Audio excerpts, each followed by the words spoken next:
Olá, gente, boa noite. Bom, o tema do trabalho de hoje, meu nome é Roberta, e o tema proposto, né, que foi o tema que eu fiquei para o nosso trabalho, foi produção industrial de reagentes líquidos.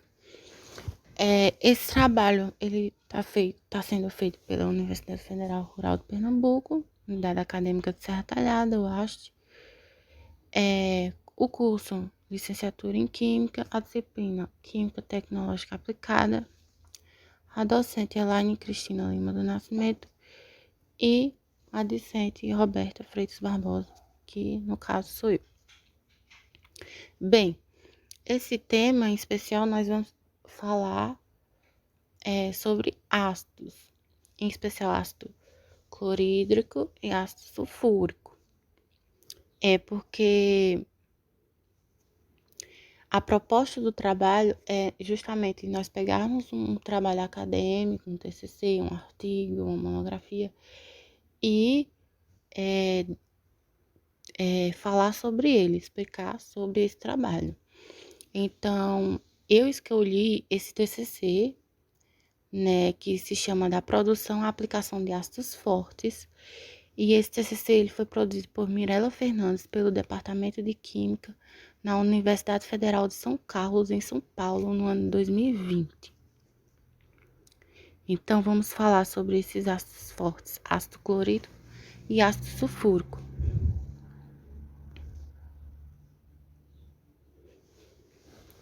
Bem, aqui nós temos a síntese do trabalho, que é um resumo. Bem, esse trabalho, ele relata como é a produção dos ácidos sulfúrico e clorídrico, sua importância e o porquê dele ser produzido em larga escala. Além, né, essa pesquisa também traz o contexto histórico, né, da produção desses ácidos e a comercialização, além de uma pesquisa no setor de fertilizantes. E aqui nós temos alguns dados do ácido sulfúrico e o ácido clorídrico. Do ácido sulfúrico, nós temos a massa molar 98,079 gramas por mol, a fórmula e a densidade 1,83 e ponto de fusão e ebulição. Ponto de fusão 10 graus Celsius e ponto de ebulição 337 graus Celsius. E aqui também a gente tem os dados do ácido clorídrico. A massa molar 36,4 aproximadamente gramas por mol. Ponto de ebulição depende muito da concentração, tanto o ponto de ebulição como o ponto de fusão. Vai depender muito da concentração desse ácido. Tem a fórmula molecular e sugere outros nomes, né, que esse ácido, o ácido clorídrico é conhecido, né, por exemplo, ácido muriático. No mercado, por exemplo, a gente conhece ácido clorídrico por ácido muriático, cloreto de hidrônio, e assim vai. Também, o artigo, aliás, não, desculpe, o TCC, ele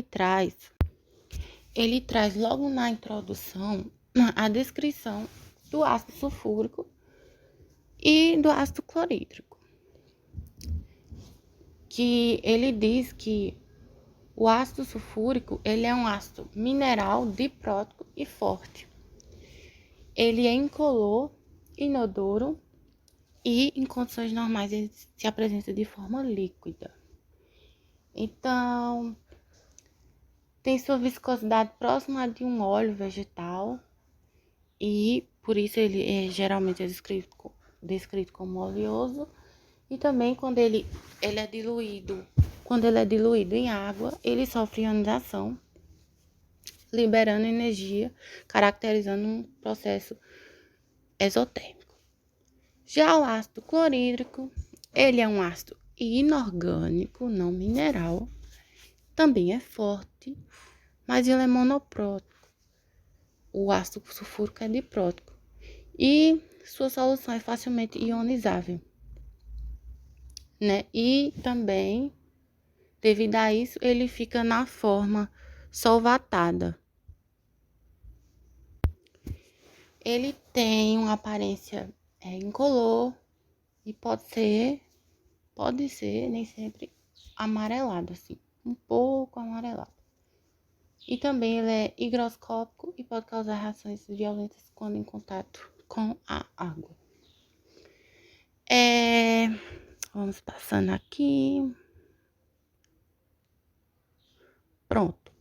Aí na introdução também fala sobre, cita, na verdade, não se estende muito, mas a introdução desse TCC, ele cita alguns processos químicos que marcaram a história da indústria.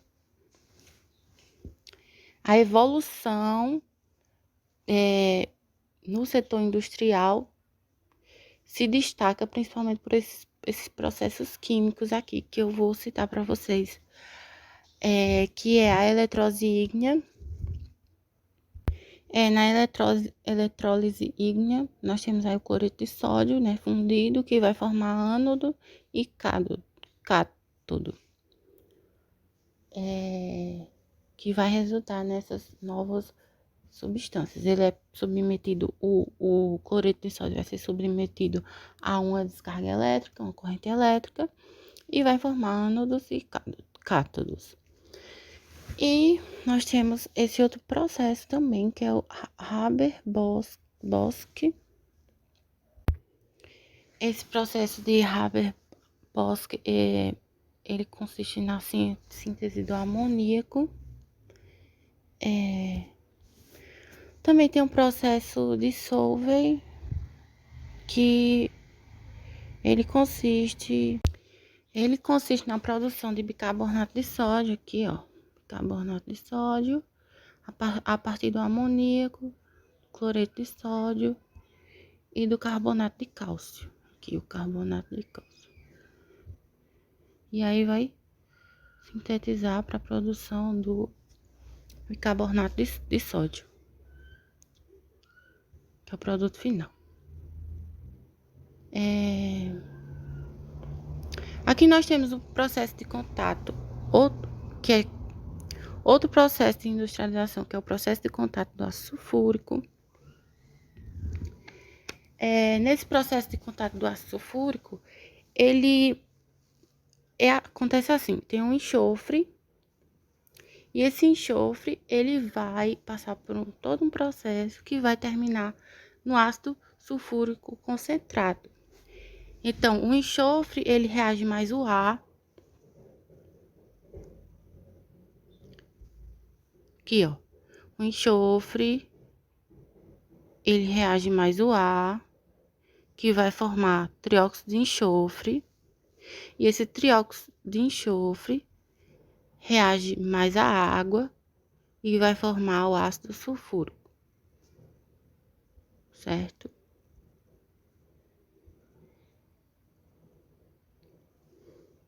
E aqui é o processo de contato, que é um processo bem conhecido e bem utilizado na indústria hoje.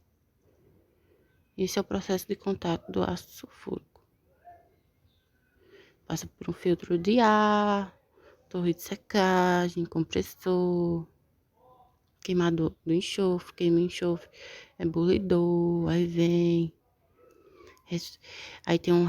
vem pra cá, conversor catalítico, ao resfriamento do gás, a troca de calor dos gases, tudo aqui, enquanto o enxofre reage com o ar para formar o trióxido de enxofre, e depois vai para a torre de absorção por interpasse e a torre final de absorção com eliminadores de névoa, que é aqui o trióxido de enxofre, quando ele reage com a água para formar o produto final concentrado, que é o ácido sulfúrico. Certo? E esse é o processo de contato do ácido sulfúrico. Deixa eu voltar aqui, porque eu tirei aqui que eu mexi. Pronto.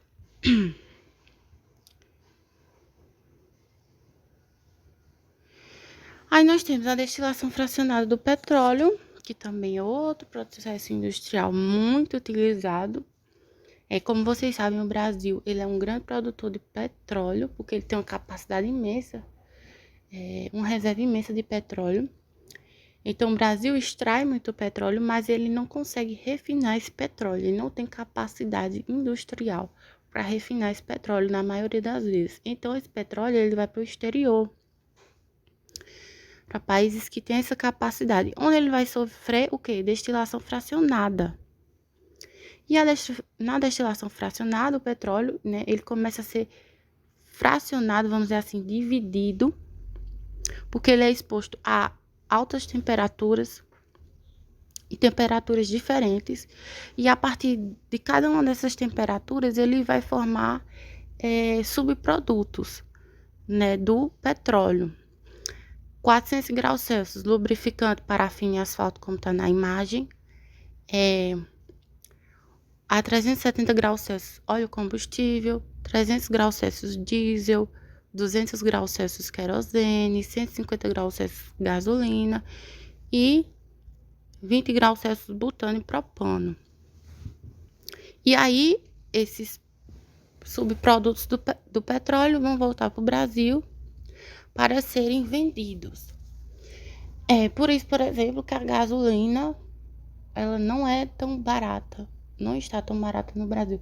Lógico, tem influência do dólar, porque o dólar está muito alto, então compensa mais para o Brasil exportar petróleo pelo valor do dólar do que importar, mas também o fato do Brasil não ter essa capacidade de fazer essa destilação fracionada do petróleo influencia muito no preço dos produtos finais, que são subprodutos do petróleo. E esses subprodutos só são conseguidos através da destilação fracionada. Então, o Brasil não tem essa alta capacidade de fazer com que o petróleo passe por esse processo. E nós também temos a hidrogenação dos ácidos graxos. Aqui nós temos a estrutura do ácido oleico, que é a formação da gordura trans, né? Que a gente conhece como gordura trans. Trans, na verdade, diz respeito à posição aí dessas ligações. O ácido graxo, ele tá na posição cis, e aí o hidrogênio vai mudar aqui, vai para baixo, e ele vai para a posição trans. E aí vai formar a gordura trans, que a gente conhece que é a gordura do mal, né? Vamos dizer assim. E aqui a gente tem dois ácidos carboxílicos, né? No final das cadeias. E vai formar esse ácido oleico dessa forma, que é a famosa hidrogenação de ácidos graxos. Certo? Pronto, aqui são umas curiosidades. Você sabia? Curiosidades.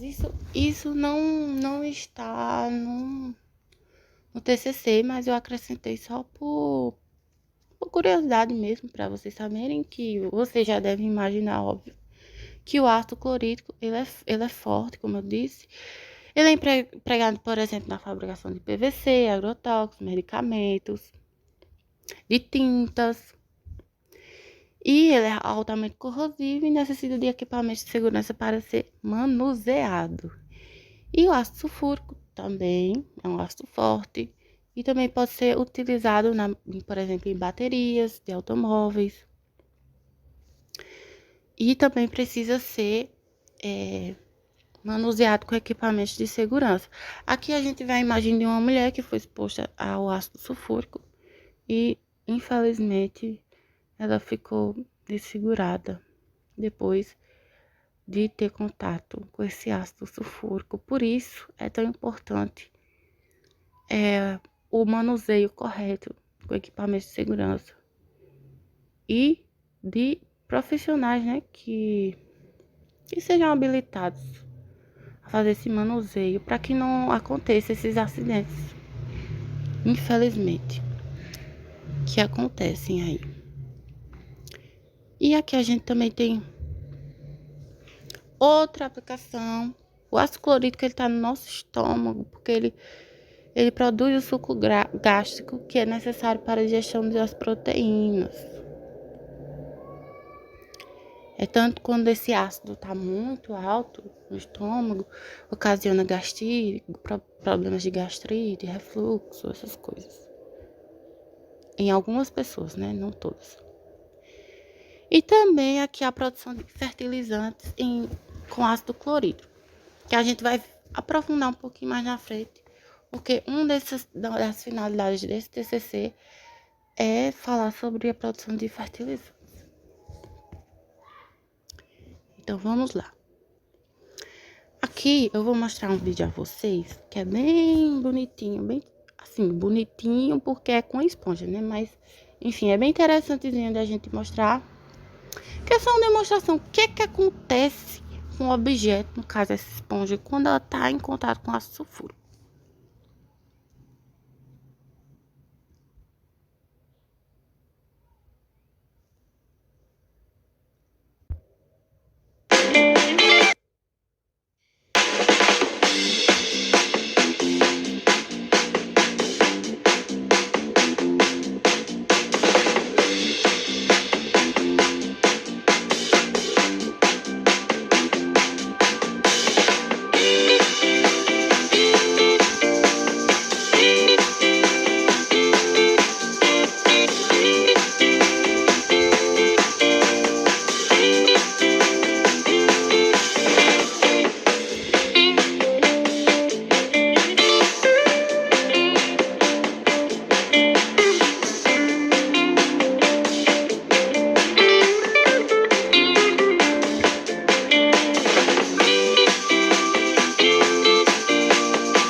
Bem, gente, aí como vocês puderam ver, né, a pessoa colocou todos os materiais de segurança, né, colocou luva, colocou óculos de proteção, que é muito importante, colocou máscara, uma máscara adequada, e fez esse experimento aí para mostrar o ácido sulfúrico em contato com a esponja. Vocês viram que tem um desenho de uma carinha, né, na esponja. Na verdade, como eu mostrei na imagem anterior, isso é para vocês verem o que é que o ácido pode fazer conosco quando em contato com o corpo humano. Não só com o corpo humano, lógico, mas em objetos também. Mas como ele fez essa demonstração da carinha, vamos supor que fosse uma pessoa, o que é que aconteceria com ela, né? Então, por isso, muito cuidado no manuseio desses ácidos, porque eles são extremamente perigosos. Muito mesmo. E eu achei interessante trazer esse vídeo para vocês. Pronto. Então, seguindo o nosso TCC, ele traz o objetivo geral, que é a importância da fabricação e estudo da comercialização dos ácidos minerais, e objetivos específicos, que é a importância dos ácidos e sua importância na comercialização. A importância de uma forma geral e focando na comercialização. Como produzir os ácidos clorídricos e sulfúricos e exemplificação. Além de trazer, né, o contexto histórico, né, desses ácidos, do ácido sulfúrico e clorídrico, esses ácidos eles vêm sendo utilizados desde a antiguidade e eles eles foram descobertos em torno dos anos 800 e 900 antes de Cristo, eu acredito, ou depois, o TCC não especifica, mas enfim. E o ácido sulfúrico, ele era conhecido como óleo de vitrílio, vitriol, desculpa. E ele era obtido pela destilação, que era do sulfato de ferro 3, hidratado, e do sulfato de cobre 2, hidratado. E era chamado assim devido à sua aparência dos sais inorgânicos que envolvia na sua produção. Então, mais para frente, isso foi no século X, mais para frente, no século XV, ele foi feita uma nova metodologia para a fabricação desses ácidos, com a queima do nitrato de potássio e enxofre para a preparação dos ácidos minerais. Com o passar do tempo, novas tecnologias foram sendo criadas para a fabricação do ácido sulfúrico, com alta porcentagem de concentração. Então, em 1831, Peregrine Phillips, vou ler assim em português, porque eu não sei pronunciar muito bem inglês, descobriu o processo de fabricação pelo método de contato, que é inclusive o método utilizado hoje, que foi o que eu mostrei para vocês, a demanda desses ácidos, porque cada vez mais eles estavam sendo mais utilizados por conta dos subprodutos que eles geram, né? Por outro lado, não é tão simples assim analisar o aumento da escala. Existe outros probleminhas que entram aí, contratempos na produção da larga escala desses ácidos. Não é tão fácil assim. É simplesmente dizer, vamos produzir mais e pronto, acabou. Mas por que não é tão fácil assim produzir em larga escala? Porque eles passam por um processo longo, minucioso, delicado, e requer cuidado, um processo industrial. Em geral,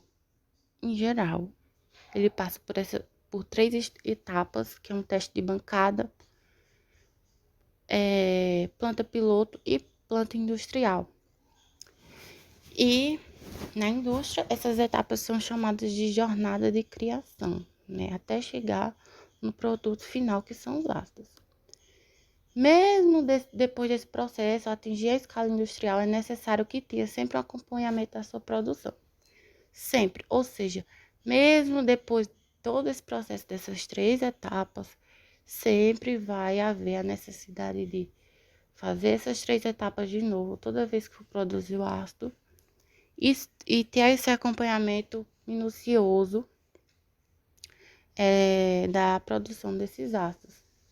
E o que são essas 3 etapas? Quais são e como elas funcionam? Eu falei primeiro o teste de bancada. E o teste de bancada, ele é realizado assim, ele é realizado em pequenos volumes, em pequenas porções assim, reduzidas, para que ocorram os processos químicos e físicos da transformação dessa matéria bruta no produto final. Então, a gente vai ter a transformação da matéria bruta no produto final, passando por todos os processos químicos e físicos, só que testes em volume pequeno, porque caso dê errado, o desperdício econômico não é tão grande.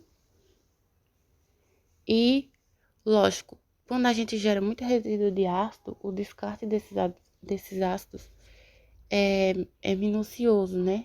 Tanto o manuseio como o descarte. Então, a gente tem que ter o máximo de cuidado possível para não gerar muito resíduo de ácido. E, por isso, um teste em pequenas porções de matéria-prima é o mais ideal, que é o teste de bancada.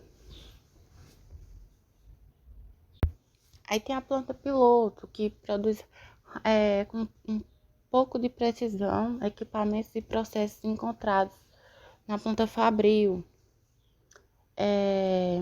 E isso acontece para demonstrar em escala semi-industrial a robustez e a estabilidade de rotas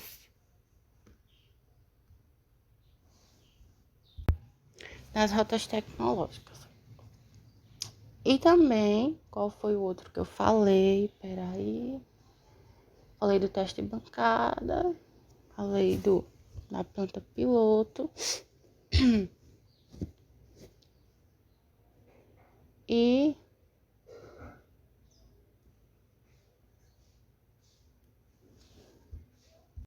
a planta industrial, que leva em consideração os fatores econômicos, a produção, se compensa, se não compensa.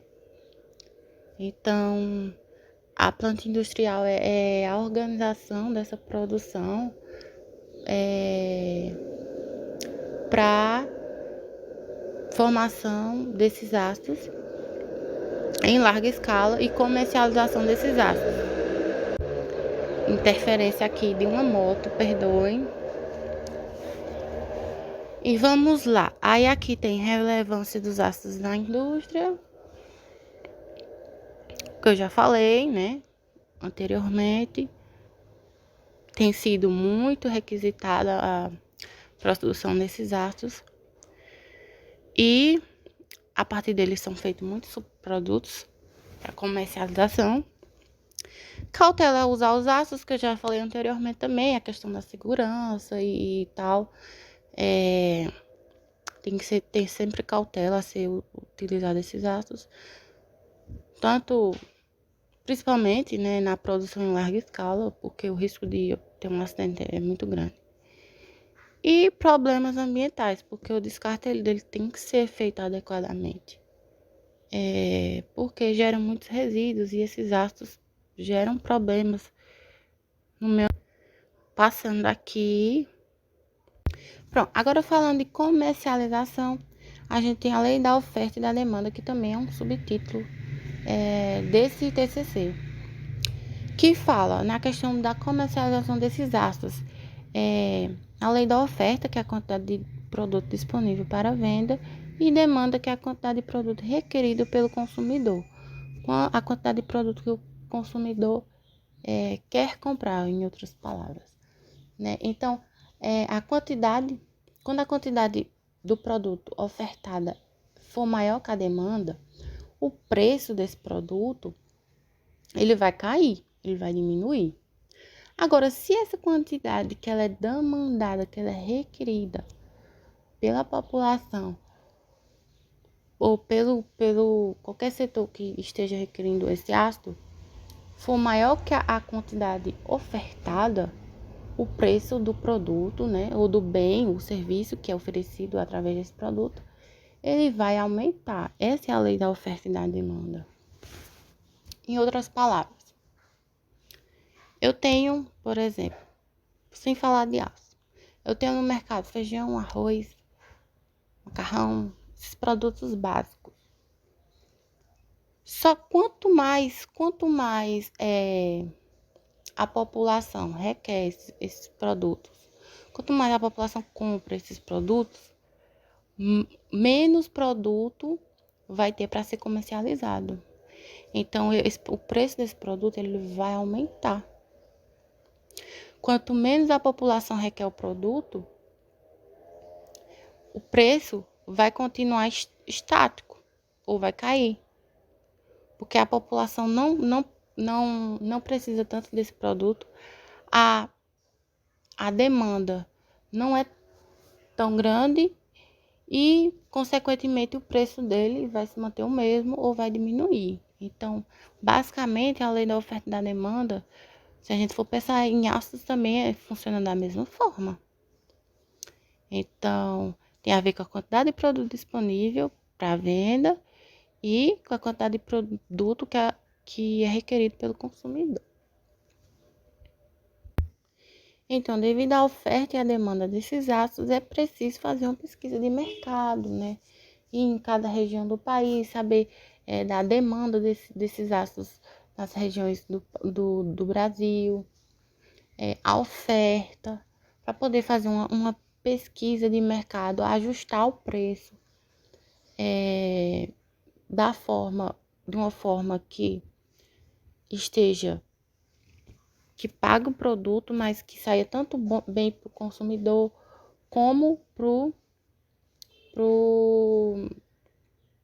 para a própria indústria, né? Para a própria comercialização. Então tem que haver aí essa pesquisa de mercado. E aqui, vamos continuar aqui.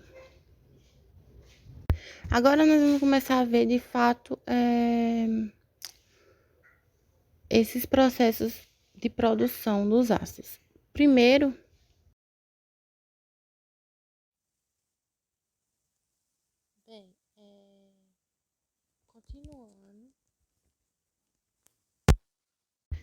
continuando aqui, a produção do ácido sulfúrico através do processo de contato do ácido sulfúrico, que pega justamente essa parte do TCC que fala de processo de produção de ácidos fortes, né? Começando pelo ácido sulfúrico, aí, como vocês podem ver, tem novamente aquela imagem do processo de contato do ácido, que a gente já viu mais lá na frente. Bem no comecinho a gente viu. O ácido sulfúrico, ele pode ser obtido por dois processos, o de câmara de chumbo e o processo de contato. O processo de contato, ele vem sendo utilizado há muito tempo e com grande eficácia. Portanto, o foco será esse processo. O processo de contato é o que vem sendo mais utilizado, por isso que eu só especifiquei mais ele aí. E é o que o TCC especifica, esse processo de contato. Para a formação do ácido sulfúrico, primeiro, o processo, ele converte o enxofre, né, no dióxido de enxofre, que o enxofre com oxigênio, no dióxido de enxofre, como vocês podem ver na equação 1, para que esse dióxido de enxofre ele reaja com o oxigênio e forme o trióxido de enxofre, que é o que está aqui na imagem. Vocês podem ver, que é da primeira etapa do processo de contato. Esse trióxido de enxofre, ele vai reagir com a água e vai formar o ácido sulfúrico.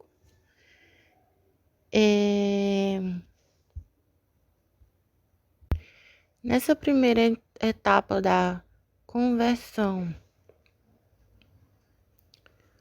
do enxofre em dióxido de enxofre,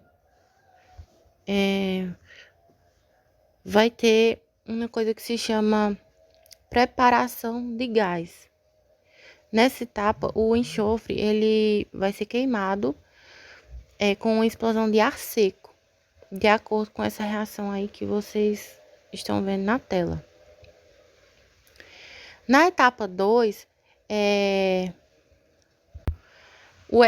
o dióxido de enxofre, aliás, desculpe, foi convertido em o trióxido de enxofre, e é a principal etapa, porque é a etapa que vai obter o máximo de ácido sulfúrico em grande quantidade e que vai aumentar o rendimento desse processo.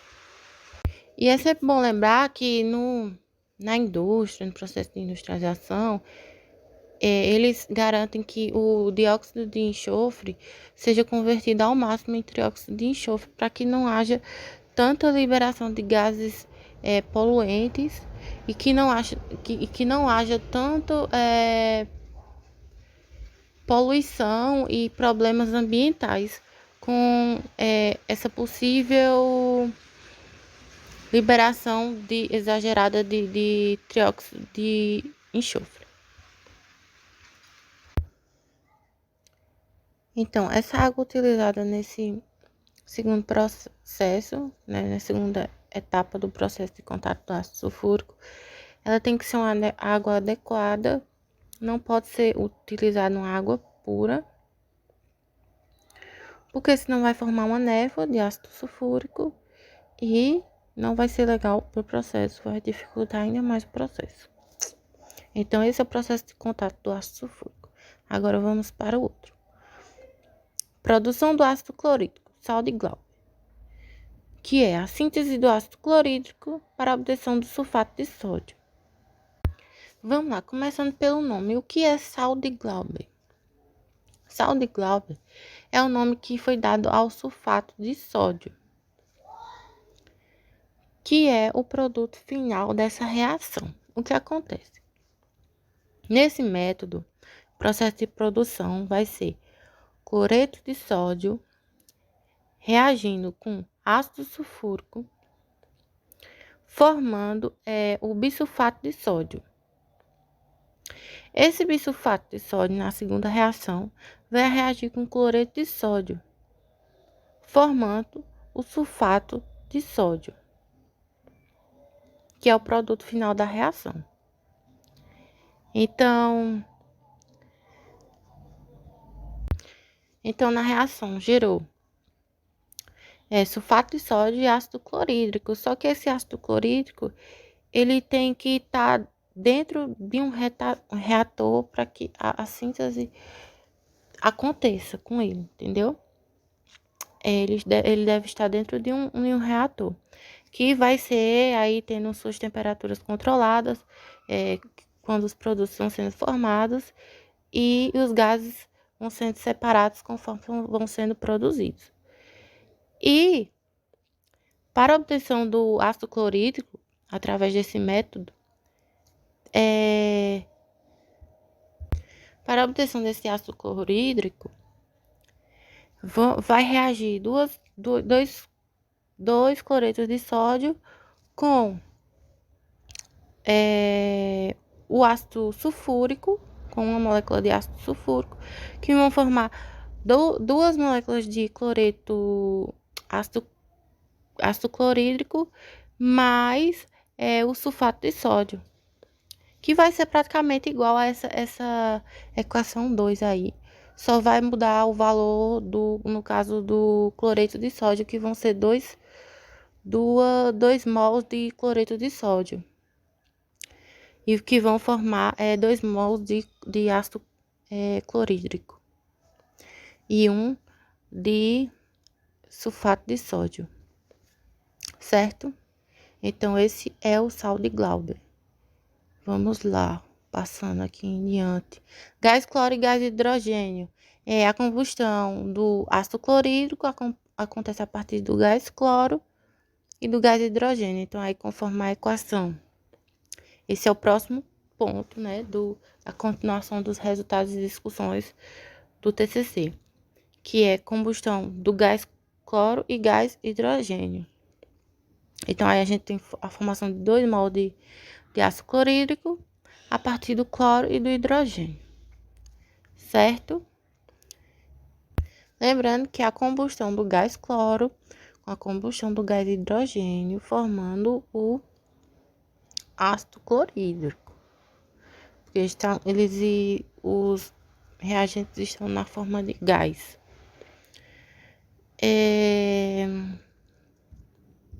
Agora vamos lá para o próximo, né? Produção da soda cáustica, que é um subproduto da fabricação do hidróxido de sódio. Então, a soda cáustica é obtida por eletrólise da salmoura, que é uma solução concentrada de cloreto de sódio em água. Vocês podem ver aí na equação. Essa solução deve ser livre de impurezas que possam prejudicar a eficiência e o rendimento do processo produtivo. O processo ocorre de acordo sendo que a formação. Esse processo ele ocorre com a formação do. Meu Deus. Então, gente, Um outro tópico é a produção da soda cáustica, né, que é o tópico que diz subproduto da fabricação do hidróxido de sódio no TCC. E aí o hidróxido de sódio é a soda cáustica, né, é a mesma coisa. Soda cáustica é um nome popular, né, em que se comercializa comumente o hidróxido de sódio. E aí a gente tem as informações da soda cáustica, a massa molar, 39,9 gramas por mol, a fórmula, né? A densidade, 2,13 gramas por centímetro cúbico. O ponto de fusão, 318 graus Celsius. A classificação, que ela é uma base. E outras denominações que o IUPAC utiliza. E diz também que a soda cáustica ela é solúvel em água, etanol e metanol. E para que haja a formação da soda cáustica, né, do hidróxido de sódio, nós vamos ter cloreto de sódio mais água, formando aí esse hidróxido de sódio, gás cloro e gás hidrogênio, como está exposto aí na equação para vocês, certo? Passando aqui, processo de produção da soda cáustica através da eletrólise da salmuga. Aqui, cloreto de sódio mais água vai formar gás cloro, hidróxido de sódio e gás hidrogênio, certo?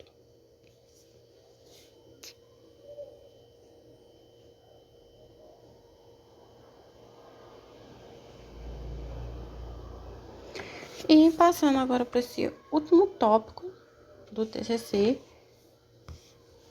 que é análise de um setor industrial. Eu coloquei aí só como setor industrial, que abrange várias coisas. E vai falar justamente que a importância do ácido sulfúrico para a produção de fertilizantes fosfatados. Por quê?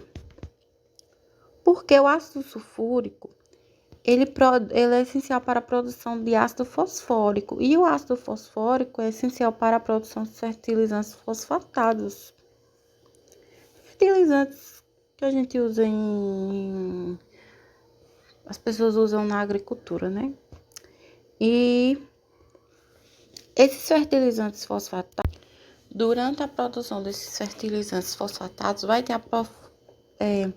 um subproduto que se chama, a formação de um subproduto que se chama fosfogesso, que é um produto que agride o meio ambiente, né? Então, e polui o solo, águas, enfim, agride. Então, como vai haver a formação desse subproduto, que é o fosfogesso, o setor industrial ali dos fertilizantes, eles têm que ter esse cuidado para que não haja formações indevidas desse subproduto, descarta inadequado desse subproduto, ter o cuidado de produzir de acordo com a demanda para não produzir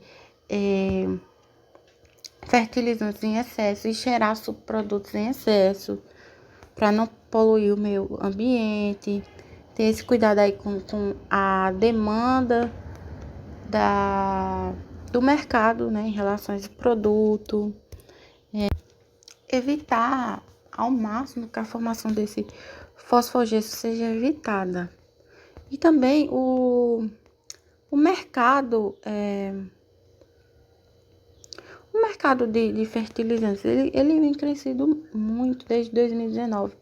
Então, tem que haver essa pesquisa de mercado para saber como é que funciona a oferta, a demanda e poder fazer uma análise melhor e um planejamento melhor para a produção desses fertilizantes. Por isso, as intenções tecnológicas, que entra aí a pesquisa tecnológica, onde esse mercado de fertilizantes vai fazer uma pesquisa para saber quais os destinos que esse produto pode ter, o fosfogesso, para que ele seja reutilizado, o subproduto que agride o meio ambiente seja utilizado para outros fins, né? E assim tem aí um ciclo de produção industrial, que ao mesmo tempo que produz o produto que o mercado tanto demanda, ele se preocupa com o meio ambiente e evita ao máximo que sejam descartados subprodutos que vão agredir e vão poluir o ambiente ali em questão, certo? Então, é possível encontrar para esse fosfogesso algumas aplicações, como, por exemplo, produzir sulfato de sódio, utilizar como base para fertilizantes e também adicionar aditivos a ele, utilizando na fabricação de tinta ecológica. Ou tanto de coisa que dá para fazer aí com esse fosfogesso, esse subproduto fosfogesso. Então, ao invés de ser descartado ali no meio ambiente, prejudicar o meio ambiente, ele vai ser reutilizado para outras coisas que também vai gerar lucro, emprego e vai movimentar esse setor industrial aí, certo? Bom, gente, então foi esse meu trabalho. Espero que vocês tenham gostado. Não é um assunto fácil, assim, de entender, eu compreendo. Então, a gente vai, né, conversar sobre agora e tirar possíveis dúvidas, porque ácidos não é um assunto fácil de compreender. Eu espero que vocês tenham entendido qual foi o objetivo, né, desse trabalho, falar sobre o ácido clorídrico e o ácido sulfúrico, sobre possíveis subprodutos deles, os processos de produção. A gente citou o processo de contato do ácido sulfúrico, processo de produção do ácido clorídrico. Enfim, a gente falou da soda cáustica, das pesquisas de mercado, setor industrial, oferta e demanda, né? Porque o enfoque é trabalhar os ácidos, mas como esses ácidos funcionam no setor industrial, na indústria. E a gente também falou um pouquinho de fertilizantes aí no final, fertilizantes fosfatados, que pode ser aí um bom emprego, né, para esse setor industrial aí. No caso, o ácido sulfúrico, formar esses fertilizantes fosfatados. Eu espero que vocês tenham gostado. Aqui é a conclusão, que foi o que eu falei, as referências, e um super beijo e até a próxima aula. Tchau!